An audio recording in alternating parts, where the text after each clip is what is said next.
The US dollar dominates global trade. In 2019, some 88% of international transactions involved US dollars.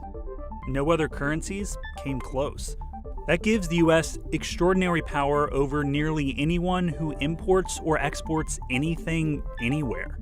Commodities like oil, gold, and coffee are all priced in dollars, regardless of where they come from.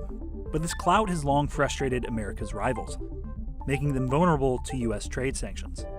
Here's how the global economy runs on the US dollar, and why some countries are developing alternative systems that could chip away at the dollar's dominance.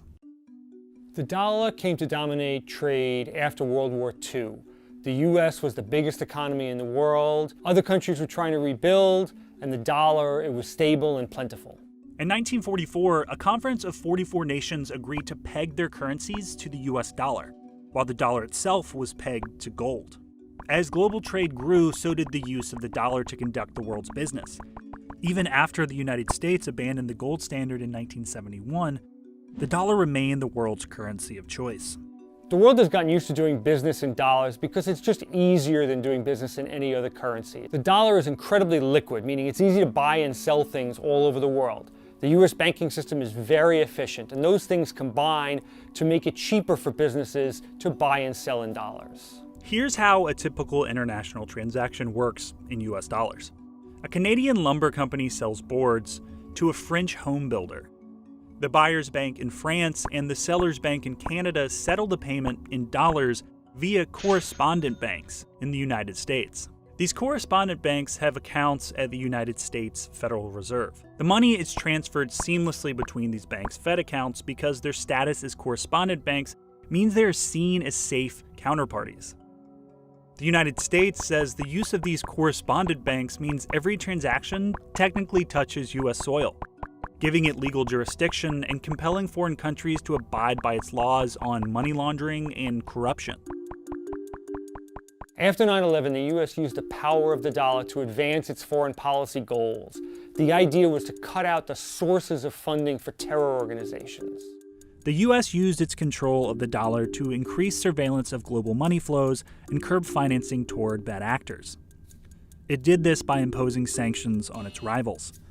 Under the system, if a business or country tries to trade with a sanctioned entity in dollars, the US has the power to cut off its access to US currency. But other countries have been building workarounds. Some EU countries opposed the US sanctions against Iran. These sanctions, put in place after the US withdrew from the Iranian nuclear deal in 2018, included banning dollar transactions with Iranian banks. As a result, the EU is developing a euro-backed system that is designed to facilitate trade between Europe and Iran without sending money across borders. The EU countries still in the Iran deal are trying to figure out a way to work around the US system so they can trade with Iran. Now that bothers the US, which is trying to exert maximum pressure on the Iranian economy. India already has an alternative payment system in place that it's using to do business with Iran.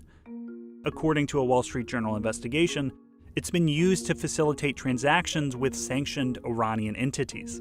But the United States is still exerting its influence in the Middle East through the power of the US dollar. The dollar still dominates global trade. You can see that in the standoff between the US and Iraq. Iraq says they want to throw US troops out of the country. The US said, we'll cut you off from your dollars in the US system. But in the future, it's not clear how strong that threat will remain as other countries chip away at the power of the dollar. If the power of the dollar falls, it could hurt the United States' ability to control the global trading system.